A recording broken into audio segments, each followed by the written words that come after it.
Él es la imagen del Dios invisible,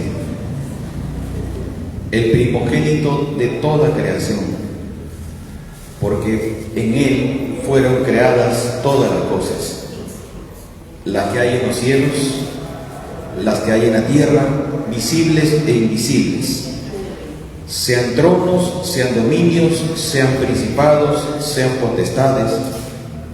Todo fue creado por medio de Él y para Él. Y Él es antes de todas las cosas, y todas las cosas en Él subsisten. Y Él es la cabeza del cuerpo, que es la iglesia, el que es el principio, el primogénito de entre los muertos, para que en todo tenga la preeminencia. Por cuanto agradó al Padre que en Él habitase toda plenitud, y por medio de Él reconciliar consigo todas las cosas, así las que están en la tierra como las que están en los cielos, haciendo la paz mediante la sangre de su cruz. Y a vosotros también, que erais en otro tiempo extraños y enemigos en vuestra mente, haciendo malas obras, ahora os ha reconciliado en su cuerpo de carne por medio de la muerte,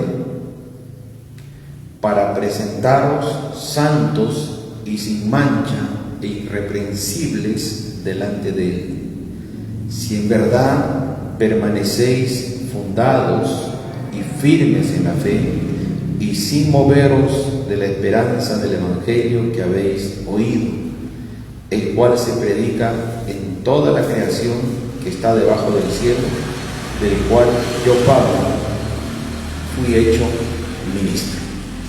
Amén. Bien, bendito Dios, Padre nuestro, en esta mañana, Dios, habiendo dado lectura a tu palabra, a una porción de esta escritura tan importante, Señor, para nuestro tiempo y para nuestro cada día. Señor, nos encomendamos a ti y pedimos de ti, Señor, dirección. Que sea tu Santo Espíritu, Señor, el que enseña, el que predica, el que habla, el que da conocimiento, el que instruye, el que redarguye, el que nos lleva a toda verdad. En esta mañana, ministrando nuestras vidas, nuestros corazones, quitando todo velo de oscuridad y revelándote, Señor, a nuestras vidas, a nuestro ser interior. Que toda oscuridad, Señor, se vaya de nuestras vidas en el nombre de Jesús. Y toda mentira y todo engaño, Padre, caiga en esta hora en el nombre de Cristo. Y Cristo sea revelado a cada corazón, a cada vida, para salvación, para vida, para bendición, para la gloria del nombre de Cristo, Señor. Te damos gracias, Padre, en este día. Oramos por todos nuestros hermanos que no están, Señor, donde quiera que se encuentren y se han dispuesto su corazón. Padre, quita todo obstáculo que se haya presentado en sus vidas y que puedan llegar a tiempo para que todos, Señor, podamos ser ministrados por ti y nadie se quede retrasado y todos podamos avanzar hacia el objetivo de vida que tenemos en Cristo Jesús. Te damos gracias, Padre, en esta mañana. Te bendecimos, Dios, y te adoramos, te exaltamos y te reconocemos como el único que salva, el único que perdona, el único que murió por cada uno de nosotros, el único que vive y reina por siempre, el único que ha de venir pronto, Cristo Jesús. A ti sea toda gloria, toda honra y toda alabanza en el nombre precioso de Cristo Jesús. ¿Cuánto dicen amén? ¡Amén! Yo recuerdo que tenía un profesor en el colegio. ¿Qué año sería? Segundo o tercer año de secundaria. Nos enseñaba matemáticas. Creo que llevábamos aritmética, o álgebra, no recuerdo bien, pero sí era matemática. Y le gustaba que estén atentos, todos. Le gustaba que todos estén atentos, que nadie se distraiga. Era un moreno más alto que yo, bien fuerte. Y bueno, Le gustaba usar no las modas convencionales, esas de tela, se usaban rellenas, sino usaba esas modas que tenían soporte de madera y una felpa, que son las que se usan. Ahora son de plástico, ¿no? Ese tiempo era de madera. Y bueno, yo le escribía en la pizarra, borraba con eso, pero cuando veía a alguien que estaba distraído, agarraba la nota y tenía una puntería, pero sonaba así, ya sabía quién le había caído y nunca más iba a estar distraído porque sabía que el siguiente potazo le iba a volver a caer. Bueno, no vamos a hacer eso aquí si alguien se distrae y se duerme, pero si de pronto ven un zapato volador por ahí, sabrán que alguien se distrajo, ¿no? Bueno, eso es un poco entre bromas para distendernos un poco y no estar tensos y no vayan a pensar que hoy es un día más de palos. No es así, ¿no? Que el pastor se ensañó conmigo, seguramente que alguien le dijo, no, tampoco, sino que queremos que en esta mañana podamos meditar en la palabra básicamente en dos temas, 2 puntos, quizás o 3, no más, y podamos tener claro muchas cosas para todos, porque vivimos un tiempo de mucha mentira, muchísima mentira, mentiras disfrazadas de verdad, y que las habla la gente, lo hablan los medios de comunicación, lo publican, salen libros, todo respecto a esa mentira, lo enseñan en los colegios y les hacen creer a la gente que eso es verdad. A como de lugar lo tienes que aprender, enseñar, exponer en algunos casos cosas que son falsas, pero que te las venden como ciertas. Y mucha gente lo cree, lo interioriza en su corazón y llega al punto de que deciden pues no creer en Dios, porque una de las cosas que nos han enseñado en el colegio, y todos debemos acordarnos, de que el hombre viene del mono, ¿no? Y que somos producto de la evolución en el tiempo, ¿no? Y ni siquiera del mono, porque fue un pequeño ser microbio que por ahí se generó vida en el mar, algunos dicen, y que salió del mar y pudo pararse, y producto de la evolución, todo un proceso de vida que llegamos a ser lo que somos. ¿Se acuerdan que nos han enseñado eso? ¿No? Y ese primer ser estuvo en una parte lejana de América y cruzó por los glaciales y llegó para acá y se convirtió, pues, bueno, la verdad que se necesita muchísima fe para creer eso, pero eso se enseñan en los colegios, les toman examen a los alumnos de ese tema para que contesten lo correcto, te preguntan en los exámenes de admisión.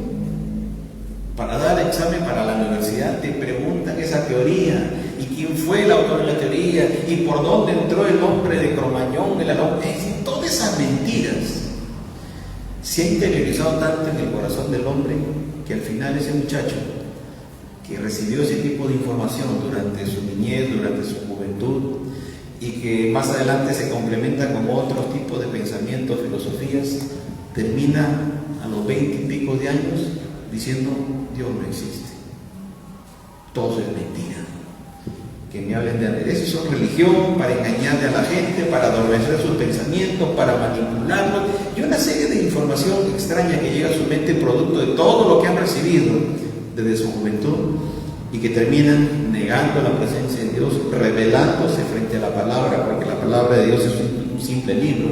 ¿Y cómo vas a creer esas cosas si los hombres lo han hecho? Porque es más fácil es creer lo que la ciencia dice, etcétera, etcétera, etcétera. ¿Amén? ¿Es cierto eso? Cuando de pronto vamos al mensaje de la palabra de Dios, que es un libro que ha sido dado para todo ser humano, pero principalmente para aquel que cree y para aquel que es de Cristo. Hago esa precisión porque a veces pensamos o se piensa de que la Biblia es para todos. No, para todos en cuanto al concepto genérico, pero contiene muchísima más información que nos lleva a relacionarnos con el verdadero Dios y a vivir de acuerdo a los principios que Él mismo ha establecido.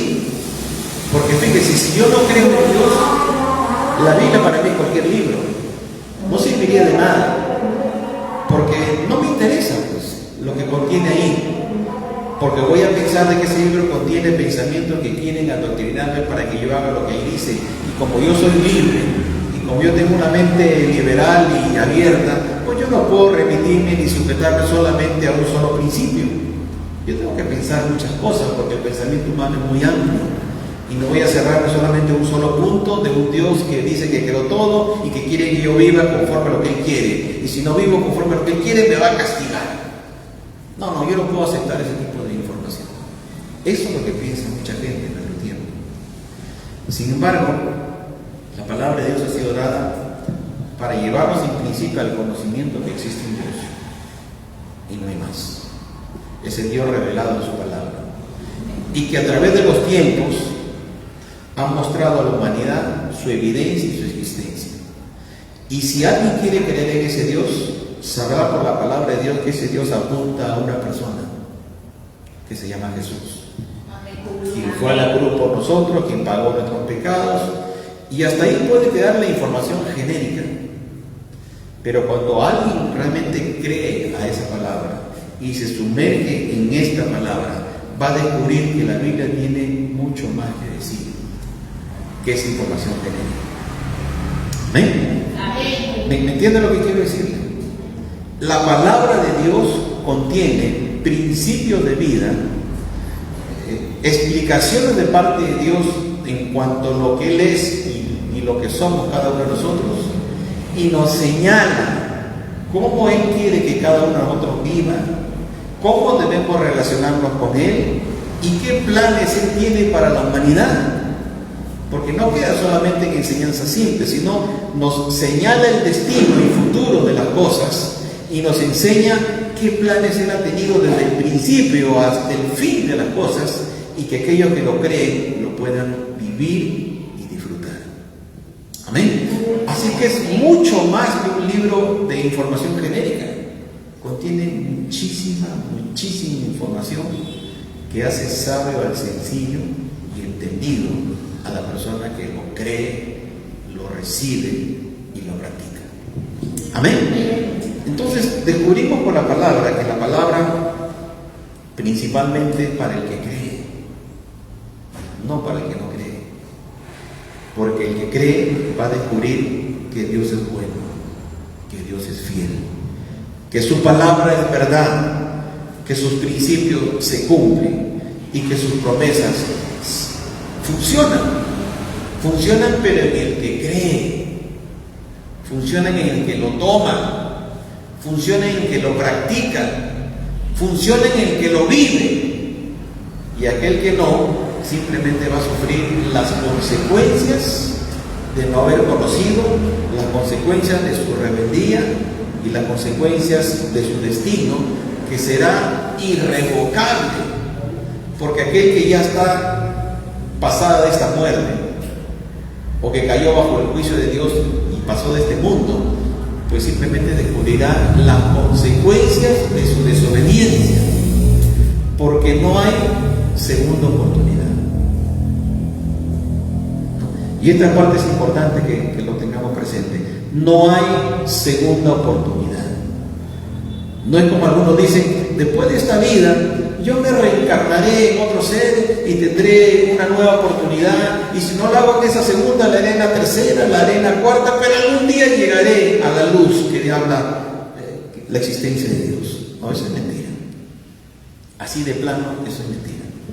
Como también es mentira creer que luego de esta vida hay un lugar donde vamos a purgar nuestros pecados y vamos a tener la oportunidad allí de que alguien de aquí en la tierra haga oraciones, haga actos, haga cosas a favor mío para que me den la oportunidad de poder entrar al lugar de la presencia de Dios. También eso es falso. Y todas esas cosas son creencias y prácticas y costumbres y tradiciones que los hombres han inventado para ponerse una ampolla de anestesia en sus conciencias y adormecer el dolor que produce la realidad. Y la realidad es que en esta vida Y solo en esta vida, durante el tiempo de vida que tengamos, es el momento en el que nosotros vamos a tener que decidir dónde queremos estar realmente. Y la Biblia te dice cuál es el camino, cuál es la verdad y quién te lleva a la vida. ¿Ah? Él mismo lo dijo: yo soy, nadie más, yo soy el camino, la verdad y la vida. Y este pasaje que hemos leído de Colosenses, este pasaje, si le han seguido el hilo de la lectura, sabrán que se repite en él,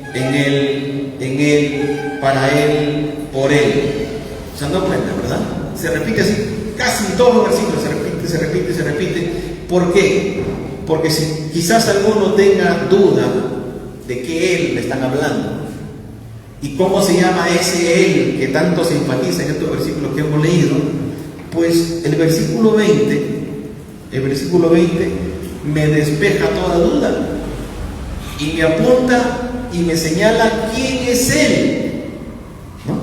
Cuando dice: y por medio de él reconciliar consigo todas las cosas, así las que están en la tierra como las que están en los cielos, haciendo la paz mediante la sangre de su cruz.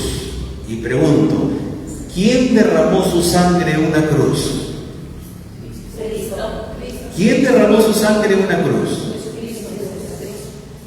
¿El apóstol Pablo? No. ¿El apóstol Pedro, que se llama la cabeza de la iglesia según la religión tradicional? No. ¿Alguna virgen?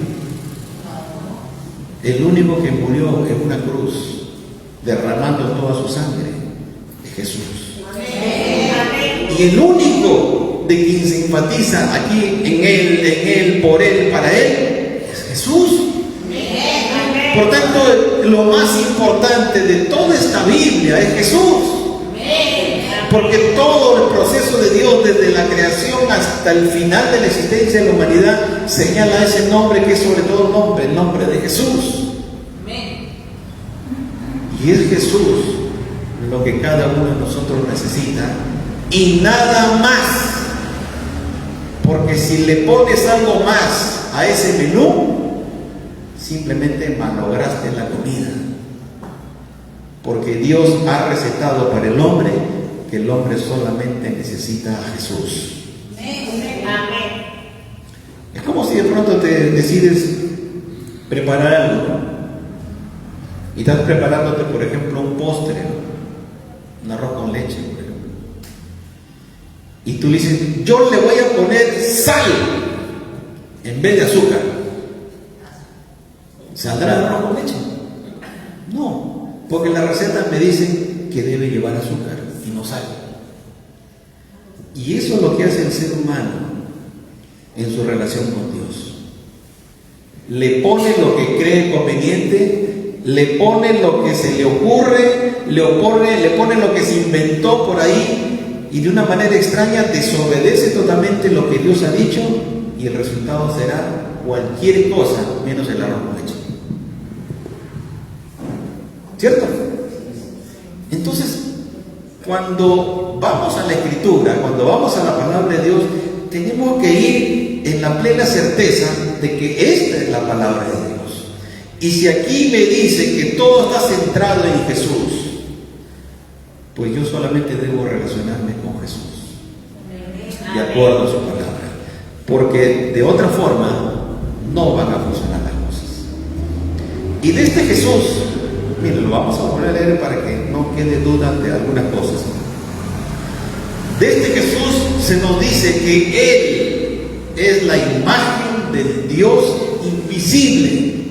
¿Qué está diciendo con eso? Dios es invisible. Dios es espíritu. A un espíritu no lo puedes ver porque es invisible. Y eso no significa que no exista, sí existe. Y la pregunta sería: ¿y cómo yo le voy a hacer forma a un espíritu si no se ve? ¿De qué forma lo voy a representar a ese espíritu que no lo veo? ¿Le pondré un formato humano, de hombre o de mujer, para decir que eso es Dios? ¿Le pondré un formato de animal para decir que eso es Dios, y eso es lo que ha hecho el hombre a través de los siglos. Algunos creían en el sol y ponían el sol como que eso es Dios. Otros ponían un león porque creen que ese era Dios. Otros ponían una serpiente porque pensaban que ese era Dios. Otros ponían mitad hombre, mitad animal porque eso creían que era Dios. Otros pusieron a un hombre pensando que ese era Dios. Otros pusieron a una mujer y pusieron lo que les dio la gana. Cuando Dios nos dice en su palabra que Él es Espíritu. Entonces me está diciendo en la misma Biblia, Él es la imagen de Dios invisible. Por eso que cuando Felipe le dice a Jesús, muéstrame al Padre y te creo, Jesús tiene que decirle, tanto tiempo me ves y me conoces y aún no lo has visto. El que me ha visto a mí, ha visto al Padre. Porque Jesús es la imagen, el que hizo visible lo invisible de Dios. Y no hay ninguna foto, ni fotografía, ni siquiera el sudario que pueda evidenciar ni siquiera el rostro de Jesús. Y por último, si existiera, ese no es, porque lo que él estaba diciendo, lo que tú has visto de mí, no el aspecto físico, lo que tú has visto de mí, el amor, la misericordia, la relación con el Padre en obediencia, la fe, el poder a través de las cosas que Él hizo, eso da testimonio de Él. Amén. No el aspecto físico, porque se discute muchísimo del aspecto físico. La religión lo pone como un hombre blanco, rubio, de ojos claros, bien perfilado, delgado, de buen parecer, ¿verdad? Simpático, ¿no? Para que la gente lo admire más incluso.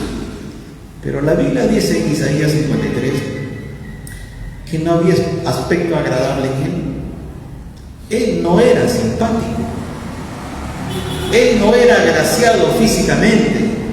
Y Dios lo hizo así, sin gracia física, para que no lo sigan por su belleza, para que las chicas no estén detrás de él porque es bonito, no porque habla bonito. No, nada de aquello tenía que ser atractivo para el hombre. Se dice que Jesús era de tez trigueña y de pelo apretado.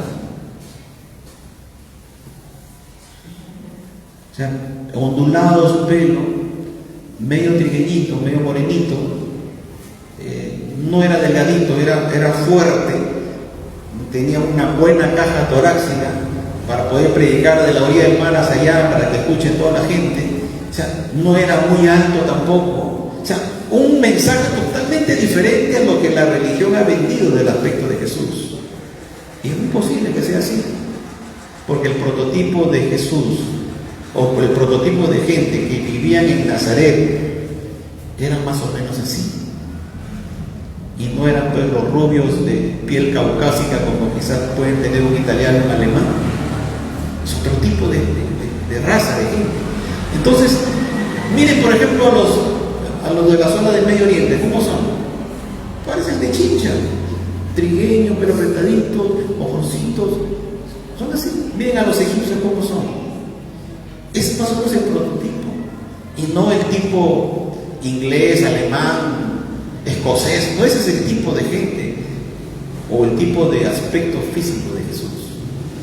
Entonces, hay mentira por todo lado. Y la única certeza que podemos tener de la verdad está aquí. Amén. No hay otra mayor evidencia y fundamento sobre la cual puede descansar nuestra fe y la verdad de Dios. No hay. Amén. Amén. Entonces nos dice que aquel es la imagen de Dios invisible, el primogénito de toda la creación. Bueno, Él es el primero, no de los seres creados, sino es el primero de la creación, es el primero que existe antes que esto exista. Porque la palabra primogénito es primero. Y no es el primer ser creado por el Padre, sino Él es el primero de todo lo que existe. Lo que trata de decir acá. Y le digo esta aclaración porque de pronto se va a encontrar con un monólogo y decir, no, lo que pasa es que Jesús, que es el Hijo, fue un ser creado por el Padre. Y con eso anulan la deidad, anulan todo y solamente se quedan con un aspecto para sostener su doctrina. No es así. Jesucristo no es un ser creado, Él es el creador de todas las cosas. Y lo dice, porque en Él fueron creadas todas las cosas, ¿no? Él es el creador. Y de las cosas que están en la tierra, de las cosas que están en los cielos, de las cosas que se ven y las que no se ven, sean dominios, tronos, principados, potestades, todo fue creado por Él y por medio de Él y para Él. ¿Se entiende? Si hablamos de alguien que creó todo, lo creó para sí, lo creó por su poder, lo creó por su voluntad, Él es Dios. Él es Dios. Está hablando que Jesucristo es Dios. Es el Dios creador de todas las cosas. Y todas las cosas han sido creadas por Él y, ojo, para Él. Y nosotros somos creados por Dios. Somos creación de Dios. ¿Amén? Amén. ¿Somos creación o no? Amén. Ya, ok. Somos creados por Dios, pero a la vez somos creados para Él. Ojo, ojo.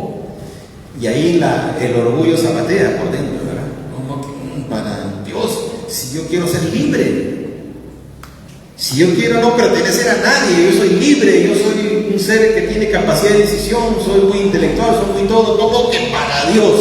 Y ahí empieza a chocar nuestro orgullo, nuestro ego, nuestra carne, nuestra voluntad. Pero la verdad es que tenemos que aprender no solamente a creer y reconocer que somos creados por Dios, sino somos creados para Él. De ahí la palabra dice que si creemos que Jesús murió y resucitó, ¿verdad? Nosotros que hemos creído en esa verdad, tenemos que vivir para Él. Y ahí está el punto de quiebre entre la religión y la relación con Dios. Entre la religión, ponle el nombre que quieras, y el Evangelio. Ahí está el punto de quiebre, porque no todos deciden vivir una vida entregada a Él. Se podrán entregar a su religión, a sus costumbres, a sus tradiciones, mas no se entregan a rendir totalmente su vida a la obediencia a la palabra, a la dependencia de Cristo y al servicio de Dios. En ese contexto no es así. Ahí está la gran diferencia.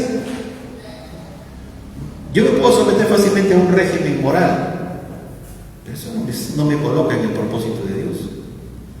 Yo puedo someterme a una tradición y costumbre y hacer todos esos rituales, pero eso no me coloca en la comunión con Dios. Solamente la obediencia, el arrepentimiento y la fe en Jesucristo es la que me coloca en la voluntad de Dios. Amén. Si no, miren al pueblo judío. Si hablamos de religión, la mejor religión es la judía. ¿Por qué? Porque la daban directamente al Dios verdadero, porque cumplían exactamente las ordenanzas y mandamientos que les había dado. Así que ellos daban directamente al verdadero, bajo las enseñanzas del verdadero, pero su religión no lo sabe.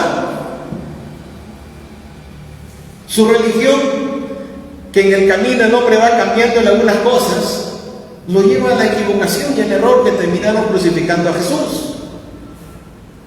Y esa religión tenía levitas, tenía sacerdotes, tenía sumos sacerdotes, pero todo eso se fue al tacho, porque lo hicieron bajo principios humanos, y porque todo está encerrado, no es una tradición, no es una costumbre, no es una religión, sino en Cristo. Y si no tienes a Cristo, no tienes nada. Así estés en la religión más importante, así estés en la religión más elevada, así estés en la religión donde multitud de gente vaya, si no tienes a Cristo, no tienes nada. Porque eso enseña la Biblia. Entonces, todos estos versículos del 15 hasta prácticamente el 21 o el 20, es insistente Pablo en decir en él, por él, para él, en él, y no sale de eso hablando de muchas cosas, de la tierra y de los cielos, exaltando el nombre de Jesús por encima de todo nombre, por encima de todo principio, por encima de todo anhelo y de todo plan de los hombres. ¿Por qué lo hace Pablo así? Porque Él es el único que se merece todo. Amén. Él, mire, existimos por Él, vivimos por Él y seremos salvos por Él. ¿Cómo no darle gracias? ¿Cómo no de servirle? ¿Cómo no de entregarlo todo si Él lo ha hecho todo por nosotros? Y bajo ese principio leemos el versículo 18, porque en realidad cada versículo es para compartirlo ampliamente. Quizás el siguiente libro que estudiemos sea Colosenses, después que terminemos Efesios, porque la verdad que son libros que te endulzan realmente. Acá leerlo, meditarlo, compartirlo, realmente es hermoso. Y este versículo 18 dice: y Él, ya sabemos quién es, ¿no es cierto? Y Él es la cabeza del cuerpo que es la iglesia. Uy, acá sí. Él es la cabeza de la iglesia,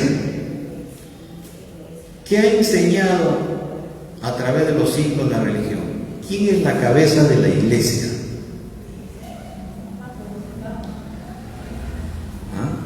¿Qué se ha enseñado a través de los siglos? La cabeza de la iglesia no es Cristo. La cabeza de la iglesia es un hombre, que en el tiempo que ya no estaba Cristo, era Pedro. ¿Se acuerdan? Dice, Pedro era la cabeza de la iglesia. Y Pedro dijo: un ratito, voy a aclararles el asunto. Y escribió su primera carta diciendo que él no es la cabeza. Él simplemente es una piedra del edificio, pero la cabeza es Cristo. Y Jesús mismo lo dijo cuando estaba aquí en la tierra: Pedro, por si acaso tú no eres la roca, tú eres simplemente una piedrita del edificio, porque la roca, el fundamento principal es Jesús. Amén. Amén. Y acá nos dice que Él, solamente Él es la cabeza. La cabeza de toda iglesia del Señor no es el pastor. Escuchen, por favor, escuchen. La cabeza de esta congregación no soy yo. Yo solamente soy alguien que por la voluntad de Dios y su misericordia permite estar al frente de ustedes, nada más. Soy igual que ustedes. Y posiblemente ustedes sean mejores que yo. Sí, posiblemente sí. Pero es por lo que a Él le plació darme esta responsabilidad, que es una tremenda responsabilidad. Pero nada más que eso. La cabeza es Él. Y siempre será Él la cabeza. Pero hay lugares donde le quitan su lugar a Él y se ponen, los hombres se ponen como cabezas y disponen de la iglesia como le da la gana y hacen como le da la gana y se agarran la plata y hacen lo que les da la gana. Bueno, toda esa gente dará cuenta a Dios de lo que han hecho. Y de seguro que le darán cuenta en medio de un perol, porque no creo que estén en la presencia de Dios. Pero lo cierto está en que se ha dicho y se practica y se hace que la cabeza de la iglesia no es Cristo, sino es un hombre. Y si la cabeza de Cristo de una iglesia determinada es un hombre, sinceramente yo prefiero salir corriendo de ahí. Porque si alguien se atreve a quitarle el lugar a Cristo, el lugar que a Él le corresponde, se atreve a quitarle o le ha quitado su lugar, ese es un anticristo. Es fuerte Es un demonio personificado, aquel que diga que yo soy la cabeza de la iglesia y recibe el reconocimiento de cabeza. Ese es un demonio en persona, porque Cristo merece todo. Y está escrito, Él es la cabeza de la iglesia, la cual es su cuerpo, dice. La iglesia es el cuerpo de Cristo y Él es la cabeza. Amén. Por eso en el libro de Isaías, respecto a la gran Babilonia, dice: salid de en medio de ellos, pueblo mío. O sea, si alguien se enteró y se dio cuenta de que está en el lugar equivocado, sal corriendo de ahí si eres de Dios. Pero si no eres de Dios, quédate, porque tendrás el mismo destino de esa cabeza equivocada. Y si alguien no quiere irse al infierno, porque ese es el lugar que van a ir, pues salga corriendo de ahí inmediatamente, porque la única cabeza es Cristo. Y yo debo estar congregando y sirviendo a Dios en el lugar donde hay una cabeza que es Cristo. Amén. Él es la cabeza del cuerpo, que es la iglesia. Él es el principio, el primogénito entre los muertos. Voy a comentar esto para que se aclare, tenga claro. Él es el principio, o sea, nada empieza sin Él. Si queremos hablar de lo que existe en este mundo, tenemos que empezar hablando de Jesús, porque nada funciona sin Él. Él es el principio. Él es el primogénito de entre los muertos. ¿Por qué dirá eso? ¿Se murió Dios? No, se murió Jesús. Y cuando hablamos de Jesús, hablamos de la humanidad, de aquel que se hizo hombre y vino para cumplir una función. Cuando hablamos de Jesús o Jesucristo o Jesús el Cristo, estamos hablando del Mesías prometido. ¿Amén? Pero cuando hablamos de Jesús propiamente, es aquel que murió, pero también resucitó. Pero justamente Él es el primero que experimentó ese tipo de muerte y el primero que experimentó ese tipo de resurrección. Una de las razones por las cuales los apóstoles luego murieron similar a Jesús, crucificados, sin cabeza,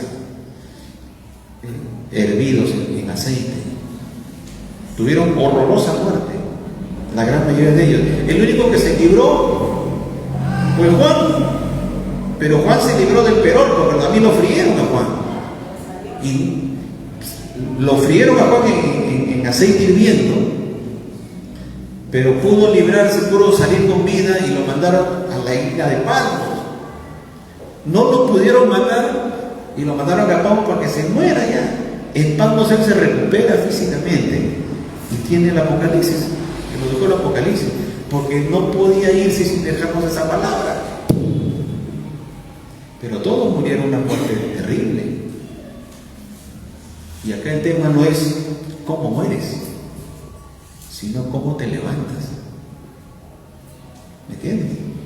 Muchos tienen miedo a la muerte, como que en la muerte se le acabó todo. No, en la muerte empieza todo.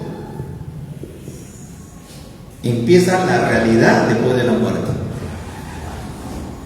Así que no tengamos miedo a morir, porque lo que importa es cómo me levanto. Y me voy a levantar en la medida de lo que he creído. He creído en Jesús, me iré con Él. No tengo a Jesús en mi vida, me quedaré ahí para la eterna condenación. Esa es la verdad, así está escrito. No hay vuelta que darle, así de simple es el asunto.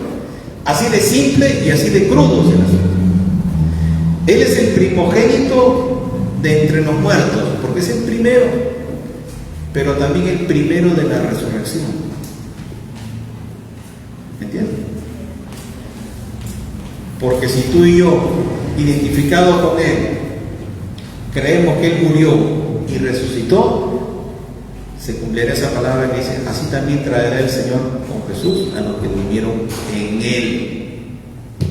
Se murieron cristianos, los traerá, o sea, volverán a la vida. Y esa es la esperanza gloriosa que hay en todo aquel que está en Cristo. Que de pronto ya tiene a Cristo en su corazón, va a tener que en algún momento enfrentar la muerte, sea por cualquier medio, se va de este mundo a descansar. Porque llegará un momento en que le pasará la voz: ya levántate, se acabó el tiempo de dormir, levántate. Y levántate para vivir eternamente con Dios, con Cristo.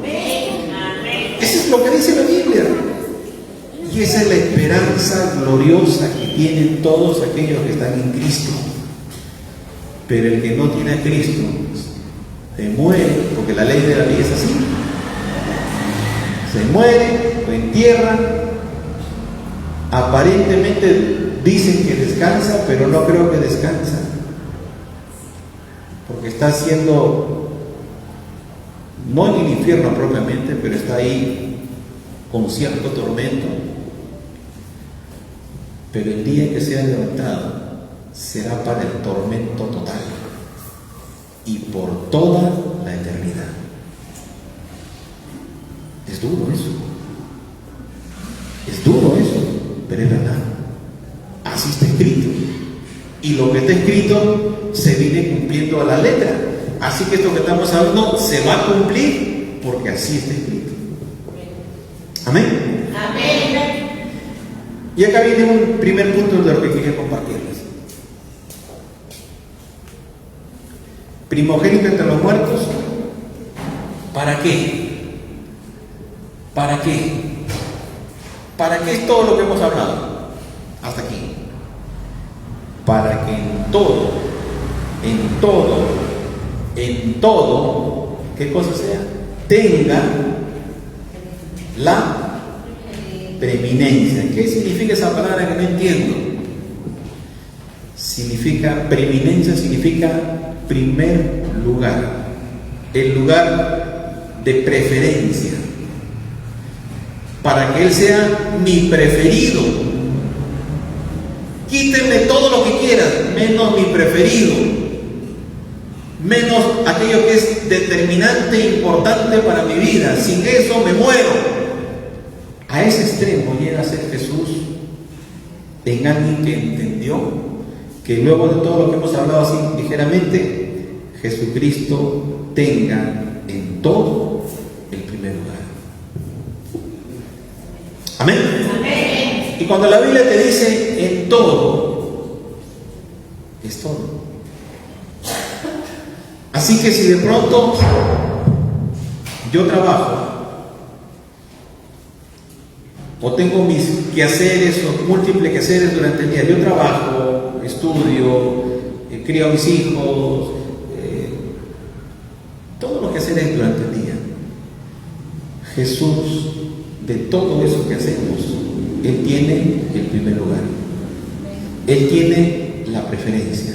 Él tiene mi principal elección. De todo lo que yo hago. Pastor, en mis sentimientos también. Él está por encima de mi afecto al esposo, a la esposa, a los hijos, al perrito, por encima de todo. Él es el más importante. Todo puede faltar, pero Él no puede faltar. Amén. Y si hablamos del tema de dinero, Él es más importante que el dinero. Él es más importante que todo lo que tú te puedas imaginar. Nada puede ocupar su lugar de preferencia. Y el día que yo le doy preferencia a otras cosas antes que a Él, ese día he hecho de aquellas cosas un ídolo. Y habré caído en idolatría. Porque preferí a otra cosa, o a otra persona, o a otra situación antes que a Él. Ahora entienden por qué los discípulos entregaron su vida y prefirieron morir antes de negar a Cristo. Ahora entienden por qué estuvieron dispuestos a hacer todo lo que hicieron por Jesús. Que no les importó morirse, No les importó que le quiten sus bienes, no les importó que se queden sin trabajo, no les importó que maten a su familia en su propio delante, en su propia presencia. Sino lo que les importó es no negar su nombre, no fallarles en la fe, no darle la espalda a Él. ¿Por qué? Porque ellos lo habían entendido, que Él merece todo, todo. Y la iglesia de nuestro tiempo, los creyentes de este siglo XXI, tenemos que tener el mismo principio, el mismo concepto, porque lo que está en juego en el presente es justamente la fe. La fe está en juego. Pero pastor, ¿qué está hablando? Sí. Ayer conversábamos con los chicos que nos reunimos acá. ¿Qué están enseñando en los colegios? Me dicen que el tema de esta semana es sexo biológico, sexo psicológico, sexualidad, biológica, social, psicológica y no sé qué tantas cosas más. Donde dicen sexualidad biológica, hombre y mujer. Sexualidad psicológica, hay un hombre que se siente mujer, lo aceptamos. Hay una mujer que se siente hombre, lo aceptamos. Y la diversidad de cosas que se dan en la sexualidad y en la orientación que hay en nuestro tiempo, donde está el homosexualismo, donde está el lesbianismo, donde está toda esa distorsión, porque eso es una distorsión de la sexualidad, se enseña en los colegios como algo que los alumnos deben aprender, porque aprendiendo lo van a aceptar. Y algún día su amigo le va a decir: yo era Manuel, pero ahora me vas a decir Manuela, porque tengo otro tipo de inclinaciones. ¿Qué? Sí, no le puedes decir nada porque tienes que aceptarlo. O de pronto tu hijito te dice: yo ya no quiero ser hombre, ahora yo quiero ser mujer, y cámbiame mi nombre y ponme mi vestido. Y tú tienes que hacerlo porque ya se está aceptando ese tipo de cosas. ¿Y qué es lo que está en juego? ¿Y sobre qué se está atentando? Se atenta contra la libertad, que es un don de Dios. Se atenta contra la palabra de Dios, porque Dios ha establecido hombre y mujer. Se atenta contra la familia, se atenta contra todo. Y la pregunta es: ¿y dónde está la fe? ¿Qué es lo que yo debo creer y practicar y compartir? Y es más, ¿qué es lo que yo tengo que defender? ¿Me cerraré mis cuatro paredes y que allá se hagan sus problemas? ¿O yo tendré que anunciar y decir las cosas como son? Esa es la gran tarea, la gran responsabilidad de la iglesia. Y la iglesia que quiere salir al frente con la palabra deberá pagar el precio que significa defender la palabra, como lo pagó la primera iglesia. Y aquellos que quieran no pagar el precio se esconderán, cerrarán los ojos, aceptarán todo, entrarán en esa corriente, y ya saben que ese tipo de actitud tiene un nombre: se llama apostasía, porque el apóstata va a terminar negando su fe. A eso estamos yendo. Pero si de pronto yo entiendo por la palabra que Cristo es el centro, que Cristo es todo, Él es mi vida, Él es mi fuerza, Él es la razón de mi existencia, y para mí Él tiene el primer lugar en mi vida, yo lo voy a defender. Yo voy a defender la palabra, voy a defender la fe, voy a defender el nombre de Jesús, y estaré dispuesto a pagar el precio porque yo he creído en Él. Y aquel que pierda su vida por causa de Él la hallará. Pero aquel que quiera cuidarla y protegerla, la perderá. Y a eso vamos camino. La iglesia va camino a eso. Y va a llegar el punto donde vamos a tener que defender nuestra fe. Porque a eso se nos está llevando. Ya hay en algunos lugares del mundo jóvenes que se han casado con su perro, ¿no? Porque su perro será pues su realización de vida. No encuentra algún compañero o compañera y se casa con el perro. Hay un japonés que se casó con una robot, ¿no? Otro se ha casado no sé con qué objeto que tiene en su casa que le gusta. otro con su computadora, y esa cosa que de locos, porque hay que estar medio loco para eso, está justificado por el hecho de que su voluntad es esa, pues, su deseo es ese, y está legalizado para que lo haga. A eso, en ese tipo de vida estamos viviendo, y pronto llegará eso por acá, y acá también será lo mismo. Por lo pronto ya vemos incluso personajes de la televisión que conviven con hombres. Es el que dirigía el programa de Yo Soy, por ejemplo, de peladito, ¿no? Tiene su pareja, es otro hombre, ¿no? Y han adoptado niños, y supuestamente son padres de esos niños. Yo no sé, cuando esos niños tengan capacidad de decidir, no sé qué cosa van a hacer, pero lo que sí sé es que ya lo están traumando de por vida. Hay toda una distorsión total. ¿Por qué? Porque justamente el hombre le abre la espalda a Dios. Amén. Y Dios lo entrega a pasiones vergonzosas, descrito en Romanos capítulo 1, donde entran por la idolatría, por la avaricia, y terminan deshonrando sus propios cuerpos porque decidieron un día no darle la gloria a Dios. Cuando nosotros hemos sido creados para Él, ¿verdad? Para que cada uno de nosotros diga gloria a Dios, dé la gloria a Dios, glorifique a Dios, exalte el nombre de Dios. Para eso Dios nos puso y nos dio vida. Es como que somos sus hinchas, ¿no? Y le alabamos, vamos. Eso es lo que Dios le agrada. Que nazca en un corazón agradecido y entendido que Dios merece toda la honra y toda la gloria. Pero el hombre en su rebeldía decide no darle la gloria a Dios, le da la gloria a otras cosas porque hay la necesidad de hacerlo, y termina deshonrando sus propios cuerpos y pervertiéndose en el tiempo y degenerándose totalmente al punto de las cosas que estamos viendo, y vamos a ver aún más. Amén.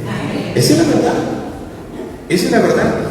Pero la verdad para nosotros empieza entendiendo lo que estamos hablando en esta mañana y poniendo a Jesús en el primer lugar de nuestras vidas. Hermanos, escuchen, no tenemos ninguna otra alternativa. No es una opción. Si estás en Cristo, solo tienes una alternativa. Ponga a Jesús primero. Escúchame bien lo que te voy a decir. Si tú no lo pones, te estás autoeliminando por la cosa que vamos a ver después. No tenemos otra alternativa. Ya el tiempo pasado puede haber servido para estar entretenido en otras cosas, y el Señor, otras cosas, y el Señor. Pero el tiempo corto que queda exige que todo creyente se plante firme, ordene su vida y ponga a Cristo en primer lugar y lo sostenga a pesar de que se le caiga el techo encima, porque está expuesto a ser un apóstata y haber corrido la carrera en vano y haber tenido años de cristiano y en el punto final tirar la toalla. A eso estamos expuestos en el presente. Ojo, se lo estoy diciendo. A eso estamos expuestos. Y lo que tú y yo necesitamos es afirmarnos, es meternos en serio en la palabra, es tomar la palabra de Dios, es fortalecerse en Dios, y es tomar la decisión de poner a Cristo encima de todas las cosas y sostener esa verdad y sostener ese principio, pase lo que pase. Porque esa será tu garantía de que has decidido correctamente.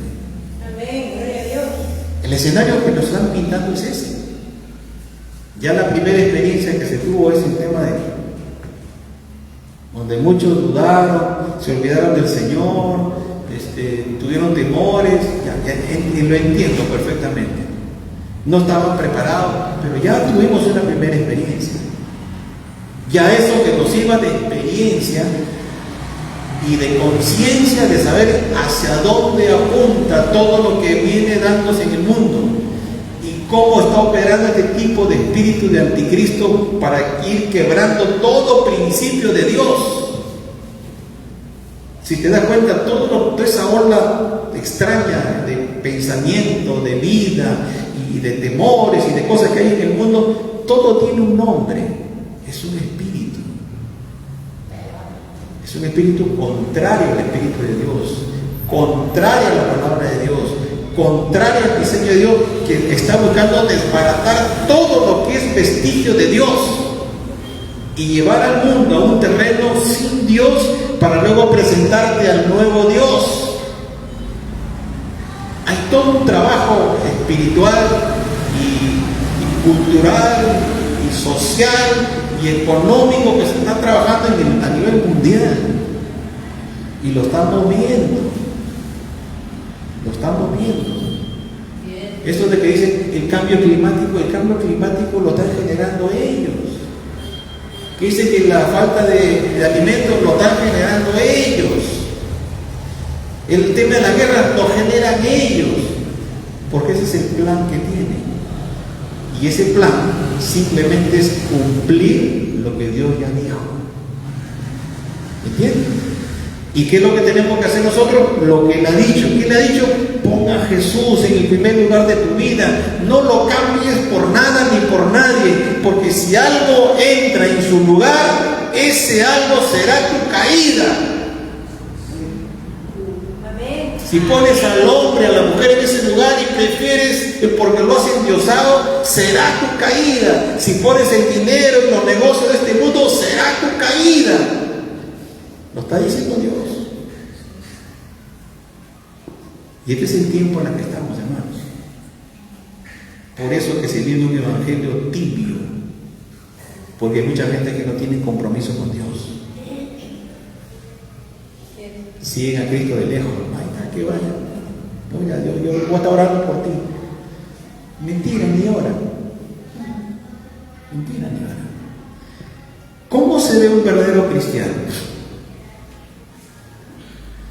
No el que hace cosas afuera, porque para que haga cosas afuera, primero tiene que haberlas hecho adentro. ¿Qué trato de decirles?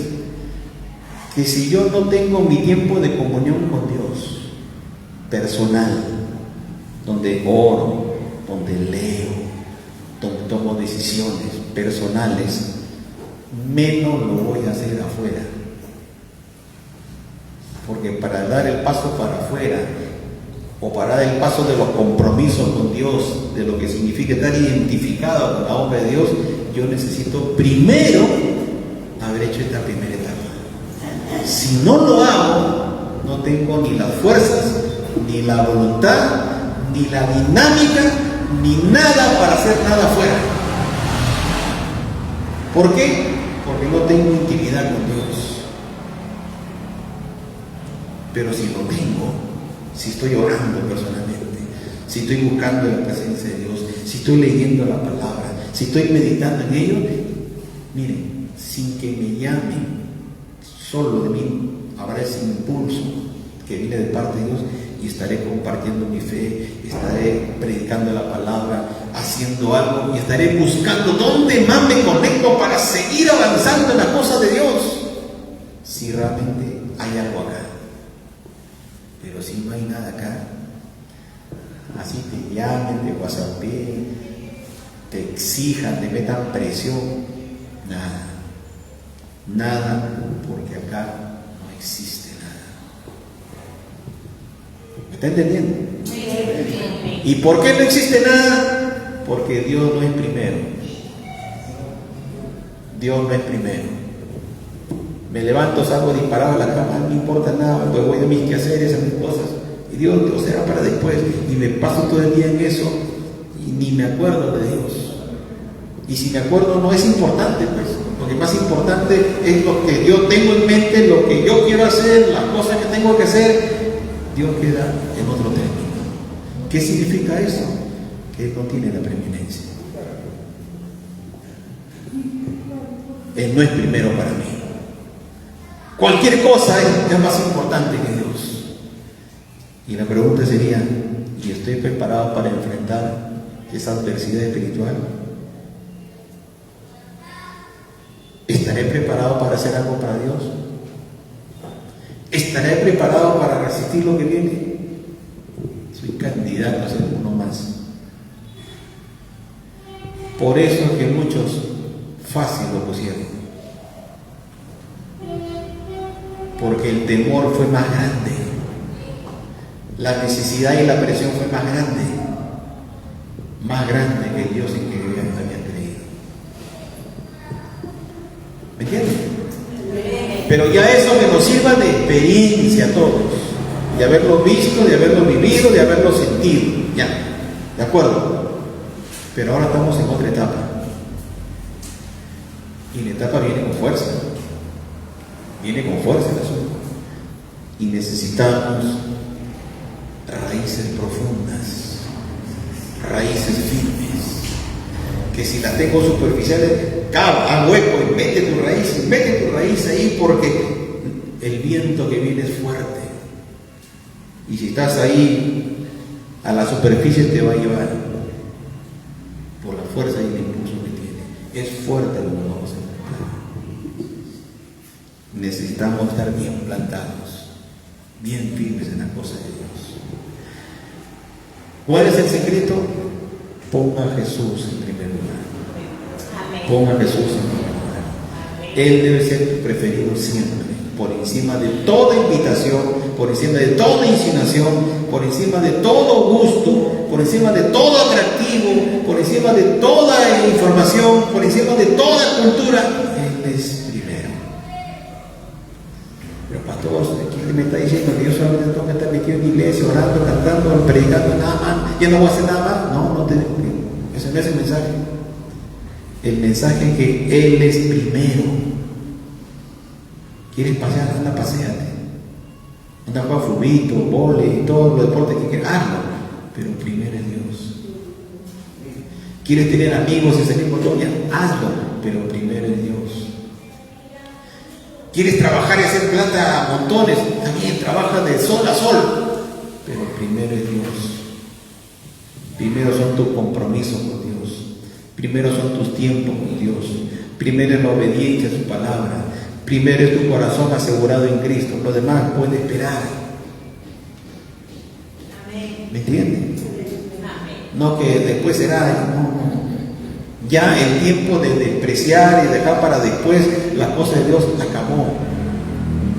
O sea, métase en la cabeza. Eso ya acabó. Estamos en otro momento. Aunque nos quieren meter la idea que todo vuelve a la normalidad. No, eso ya acabó. Estamos en otro momento. Y ese otro momento te demanda más a ti espiritualmente. Y no le estoy diciendo, tienes que venir todos los días al culto, tienes que hacer. No le estoy diciendo eso. Lo que te estoy diciendo es, busca a Dios en tu casa. Búscalo de corazón. Separa ese tiempo que antes separabas. Retómalo. Vuelve al principio. Vuelve a ejercitarte. Vuelve a la lectura. Vuelve a marcar tu Biblia. Y si ya la tienes toda marcada, cómprate otra. Y vuelve a marcar como que recién empiezas. Que haya esa pasión, ese deseo que había al principio. Que vuelva a eso en Dios. Y si no lo tienes, y si no hay, pues tírate al suelo y clama a Dios por tu vida. Porque eso debe estar ferviente, debe estar ardiendo, debe estar eso en el corazón de todo hijo de Dios. Es que pronto viene. Pronto viene y no te puede encontrar, ese es otro. No, tienes que estar en pila. Si pronto viene. Mira la parábola de 10 vírgenes. Todas cabecean, ¿cierto? Pero esas 5, las prudentes, estaban alerta. Estaban con la lámpara llena. Estaban con reservas. Y estaban listas. Sabemos que ya estaban, ya seguían. Las otras seguían sus asuntos. Cuando se dan cuenta que vino, anda, compra. Paga el precio. Paga el precio. ¿Qué quieres? ¿Que te regalen? No, a mí me costó. Me costó tiempo, me costó lágrimas, me costó buscar, me costó sacrificar cosas. ¿Qué quieres? ¿Que te regalen? No, anda, paga el precio. Eso es lo que le dijeron. Ya voy a pagar el precio. Voy a orar. Ya fuiste. Este es el tiempo que todavía tenemos. Todavía tenemos tiempo. Este es el tiempo. Más adelantito ya no habrá tiempo. Ahora es el tiempo. No aflojeen. Versículo 19, 20 y 21 nos habla y incluso 22 habla acerca de la reconciliación, de lo que él ha hecho, ¿no? Esto lo estamos compartiendo en Efesios, ¿se acuerdan? La reconciliación mediante la sangre de su cruz. O sea, lo de la sangre. Bueno, ahí hay este principio. Pero lo vamos a leer para que tenga sentido con el punto que vamos a compartir. Dice, por cuanto agradó al Padre que en él habitase toda plenitud. Y por medio de él, no hay otro medio, no hay otro mediador, ni mediadora, por medio de él, reconciliar consigo todas las cosas, así las que están en la tierra como las que están en los cielos, haciendo la paz mediante la sangre de su cruz. Ayer Leonela me preguntaba justo esta parte, me decía, no entiendo. ¿Cómo hace eso que haciendo la paz mediante la sangre de su cruz? Bueno, fue motivo para compartir y espero que la Chinita, Samuel hayan entendido. Y si no lo entendieron, lo pueden entender ahora, ¿no? ¿Qué está diciendo con estos versículos para abreviar y ir a la parte final? ¿Qué está diciendo? Que con el pecado del hombre se malogró toda la creación. Todo se contaminó con la caída del hombre en el Edén. No solamente fue que pasó lo que pasó y lo sacaron del Edén y ahí acabó todo, no, se malogró todo, se contaminó todo. Porque eso es lo que hace el pecado, contaminar, malograr. Algo que está hermoso se malogra a través del pecado. Y a consecuencia de eso, tiene razón cuando Romanos dice, la tierra gime aún a su redención. O sea, la misma creación ya no aguanta la magnitud del pecado del hombre. Y la tierra gime. La tierra como que llora, se lamenta, se queja. Que gemir es eso, es una queja, un quejido. A consecuencia de estos sinvergüenzas que paran haciendo cada vez cosas terribles y tengo que aguantarlos. Y hay momentos que quiero sacarlos, pero disparados al espacio todo, ¿no? Y ahí está la razón de los terremotos, de los temblores, de los cataclismos y de todo el descontrol que hay en la naturaleza, en la creación. Es producto del pecado del hombre. Claro, le echan la culpa que no, que afuera, la fuerza, que la placa, no. La esencia espiritual es el pecado del hombre. Que de pronto cuando ya llega el polvo, ya ¡pum!, revienta un volcán, ¡pum!, un terremoto, ¡pum!, cae un meteorito, pasa cualquier desgracia, producto de la misma creación que ya no tolera la maldad y la magnitud del pecado. Pero a través de la muerte de Jesús, el Señor reconcilia todas las cosas. ¿Y cuál fue el medio de la reconciliación? Su sangre. Y Jesús colgado en el madero, caía sangre. Basta una gota de su sangre que haya caído en tierra para que santifique, limpie toda esa maldad y toda esa contaminación.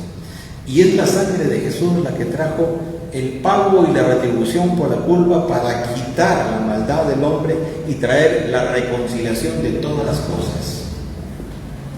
¿Bien? Por eso que cuando uno llega a Cristo, una de las primeras cosas que experimenta es paz. Una paz que nunca la tuve. Una paz que no sé cómo explicarla, pero me siento tan bien conmigo mismo. Y donde lo único que hice fue decirle a Jesús, perdóname, límpiame con tu sangre. ¿Verdad? Se experimenta eso, ¿cierto? Ya. ¿Qué significa esa paz que Él nos da? Significa la reconciliación de todas las cosas en nuestro ser interior. Mis células estaban peleadas unas con otras. Mi sangre miraba mal a la célula que tenía que entregarle las proteínas, las vitaminas, porque está todo contaminado. Pero a través del arrepentimiento, a través del perdón y a través de la sangre de Jesús, trae una reconciliación. Y muchos experimentan hasta sanidad de su cuerpo, ¿no? Se le van muchos males del cuerpo cuando se entregan a Cristo. Es que hay una reconciliación, una restauración interna. Y producto de eso viene la reconciliación externa. Te empiezas a amistad con la gente que te peleas, te empiezas a pedir perdón. Todo ese proceso se entiende. Y luego sales como un mensajero de paz. Sales a predicar paz, sales a predicar amor, perdónese, y Dios quiere perdonar. Sabemos hablar de esas cosas porque ese es el mensaje de aquel que ha sido restaurado. Pero ¿qué mensaje puede tener aquel que está pegado consigo mismo? ¿Qué mensaje puede tener aquel que está peleado con todo lo que le rodea? ¿Me entienden? Entonces, a través de la sangre de Jesús derramada en la cruz, trajo reconciliación. Amén. Bueno, hay más para compartirlo porque habla de reconciliación en los cielos. Que también los cielos también pagaron el plato roto. Pero esto es un tema amplio. Y luego dice: y a vosotros también, que eras en otro tiempo extraños y enemigos en vuestra mente, haciendo malas obras, ahora os ha reconciliado. Ojo, les hablando a los colosenses que eran gentiles. Y a ustedes que andaban chuecos pensando tonterías, Dios los ha reconciliado también.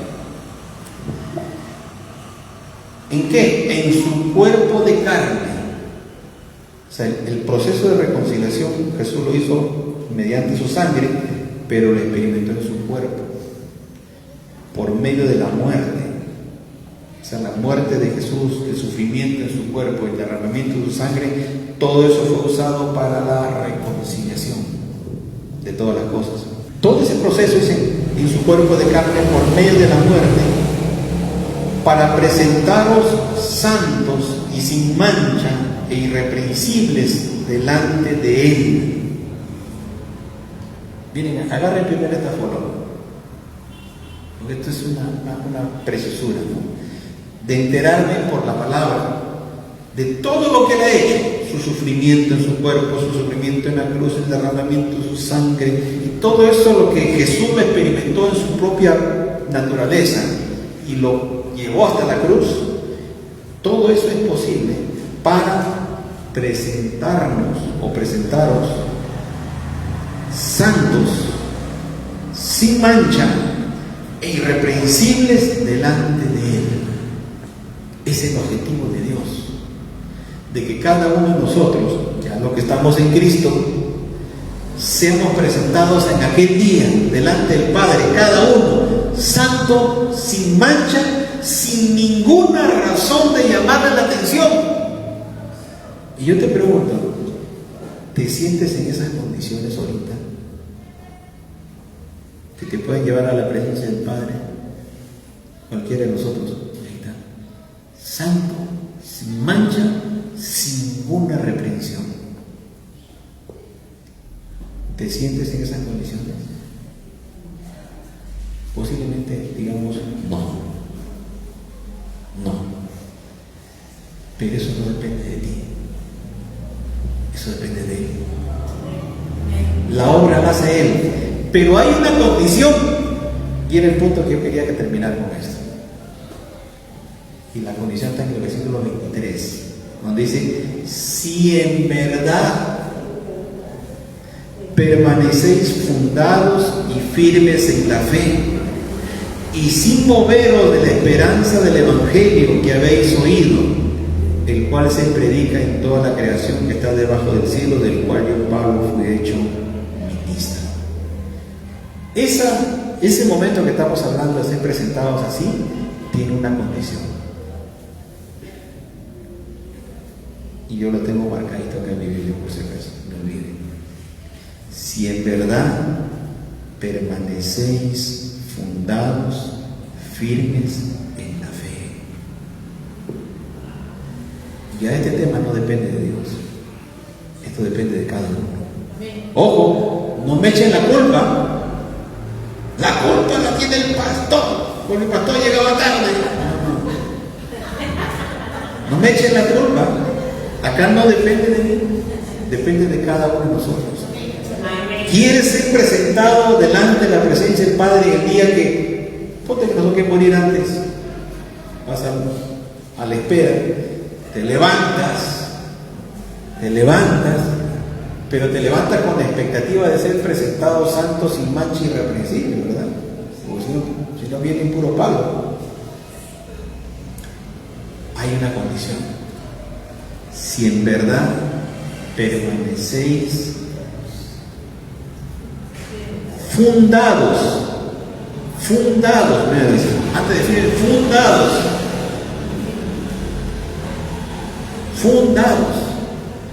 ¿Qué significará fundado? Que tiene fundamento.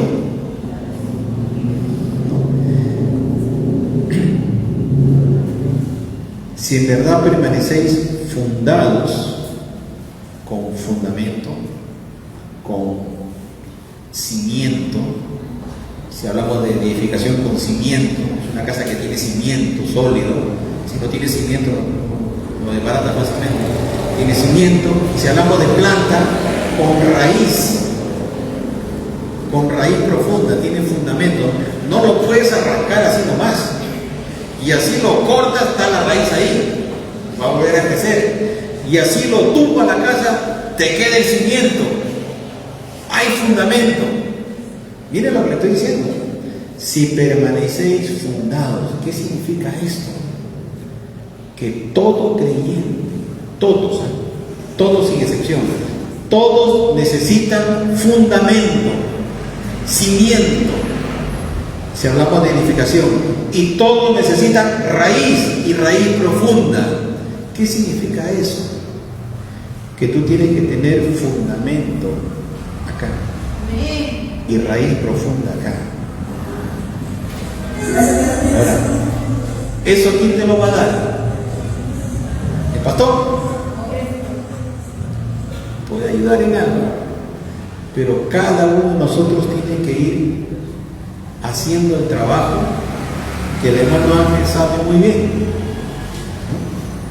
Hace hueco, zanja grande, mete piedra, mete cemento, fierro, ¿no?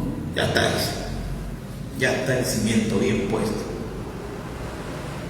Eso significa tomar los elementos de la palabra, las predicaciones, mis lecturas, mis estudios, que se incorporan a mi vida para traer el fundamento, cosas fuertes, cosas sólidas, mi fe en Jesucristo, ¿no? Mi obediencia a su palabra, ¿no? En un solo Dios, un solo mediador, en la presencia del Espíritu Santo como el conciliador y el redentor de mi alma.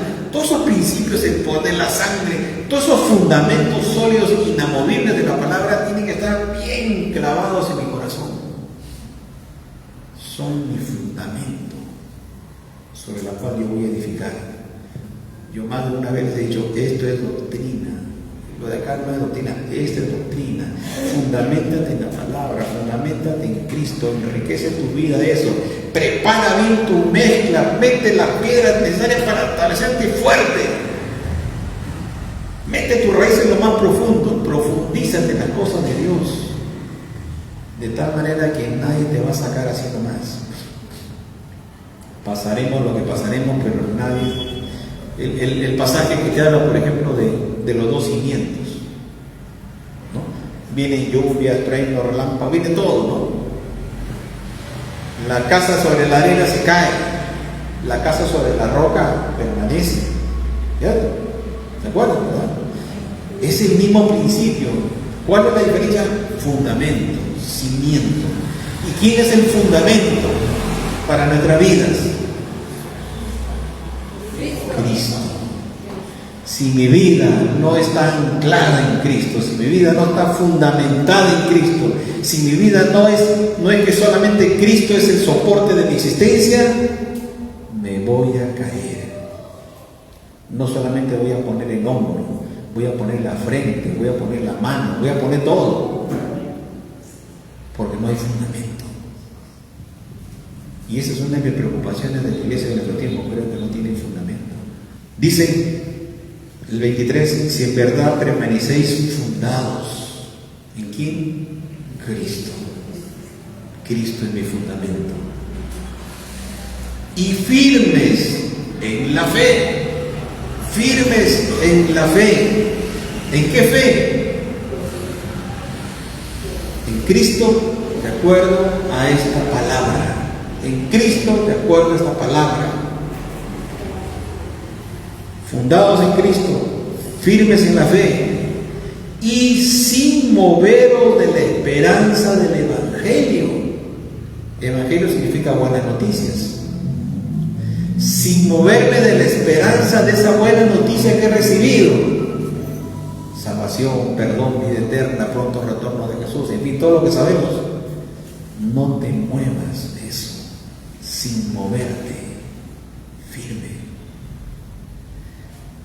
Son los requisitos necesarios para que Dios diga, se plantó en Cristo, tuvo la palabra como fundamento de fe y permaneció firme en esa palabra. No se movió de la esperanza, estuvo ardiendo en su esperanza. Se murió, no importa. Lo levantaré y lo presentaré santo, sin mancha, irreprensible. ¿Por qué? Porque cumplió su parte. No es mi parte para salvación, es mi parte para demostrar si realmente he creído o no.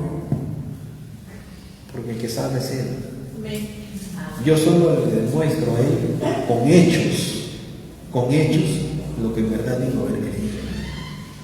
Es como aquel esposo que le mete un palabreo a la esposa. Le dice, sí, que tú eres lo más, que tú eres esto, tú eres lo otro. Pero en la práctica es otra cosa. ¿De qué sirve el palabreo? De nada. ¿Verdad? Pero si te palabrea bien y lo hace, entonces vale la pena, pues. Vale la pena. Y el Señor no solamente nos ha palabreado bien. Cuando tú lees la Biblia, Dios te habla con tanto amor.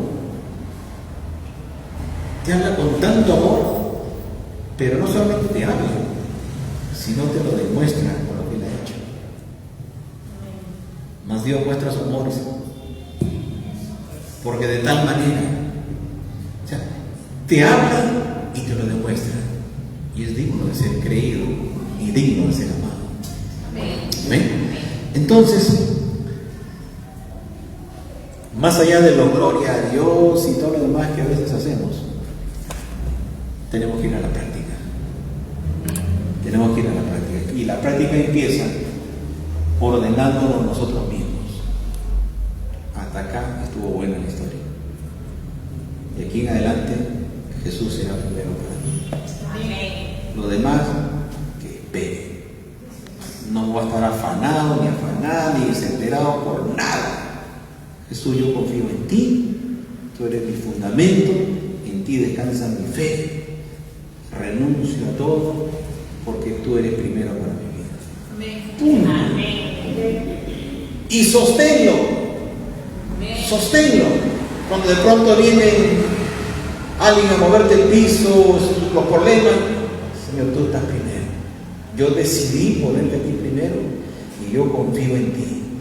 No me olvido de las cuentas, de las deudas, tú eres primero. Yo te voy a servir a ti, te voy a buscar a ti, voy a estar contigo para arriba y para abajo, conforme corresponde, y te dejo mis temas en tus manos.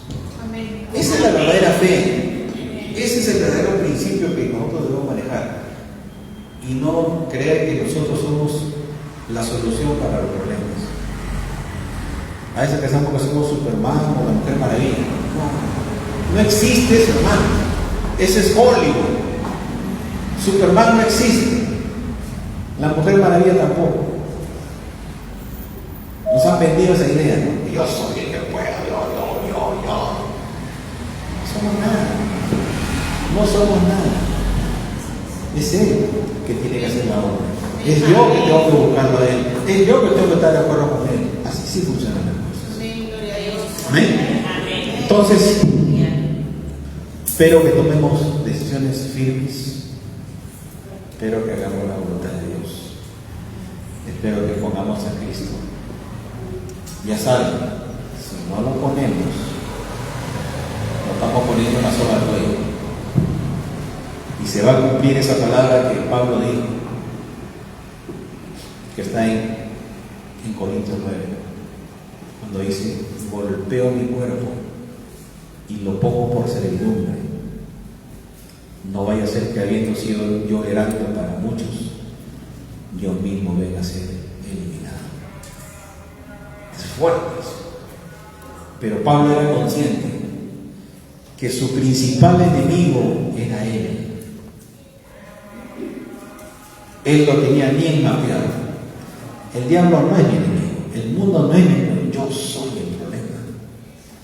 Así que chapo mi cuerpo y lo pongo por servidumbre. O sea, le digo a mi cuerpo: sométete.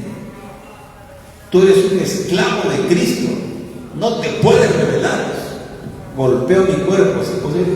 No habla de que se flagelaba, como quizás algunos habían entendido eso, ese versículo, y se agarraban a golpes ahí como la Santa Rosita, ¿no? Sentí una cuerda de la Santa Rosita pensando que esa forma era hacer la voluntad de Dios. No. Pablo no está hablando de agarrarse a golpes, ese no es el mensaje, sino habla de doblegar la carne, de demostrarle a la carne quién manda, y de recordarle que tiene que estar sometida a la voluntad de Dios, en obediencia, no en lastimarse el cuerpo. Él habla así de golpear mi cuerpo porque voy contra mi voluntad. Mi carne dice: anda, juega tu partida de fulito, y dice: no, tengo que ir a predicar. Tu carne dice: anda, te comes tu pollo. No, hoy es día de ayuno. Y estás en esa lucha, ¿verdad? Y el cuerpo siente el golpe.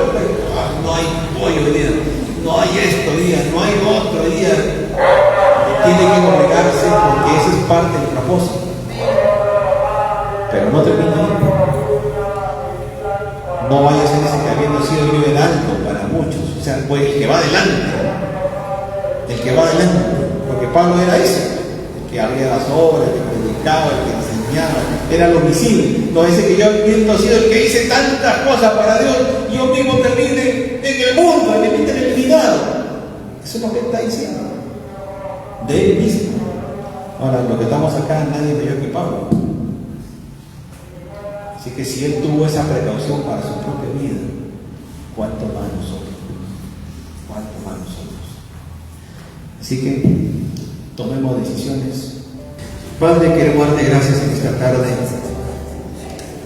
porque permite, Señor, que en el nombre de Jesús nos hayamos reunido y meditado en algo de tu palabra. Señor, tú mereces el primer lugar. Te lo ganaste, Señor. Lo demostraste en obediencia al Padre, haciendo la obra que hiciste por cada uno de nosotros. Mas Dios, en este día tomamos la decisión, y tomo, Señor, el nombre de mis hermanos, porque sé que lo van a hacer, y lo ponemos delante de ti, Señor, en esta mañana, en esta tarde ya, para decirte en primer lugar: perdónanos. Perdónanos por no haberte dado el lugar que a ti te corresponde. Perdónanos por habernos afanado por muchas cosas de este mundo. Perdónanos por perder la visión y el entendimiento de que tú eres lo más importante. Mas ayúdanos, Señor, no solamente a hacer esta decisión, sino a hacerla firme. Y aquí en adelante, Señor, tú seas lo más importante, lo vital para nuestras vidas. Seas el centro de todas las cosas. Seas nuestro preferido en cada situación de nuestra existencia, Dios. Nadie ocupe tu lugar, solamente tú, Jesús. Porque tú eres digno de recibir todas las cosas. Así que en esta tarde, Dios, ponemos nuestras vidas en tus manos. Que la sangre bendita de Cristo nos limpie todo pecado, y que nuestras vidas giren en función a ti y solamente a ti, porque para ti fuimos creados y para ti fuimos salvados. Gracias en el nombre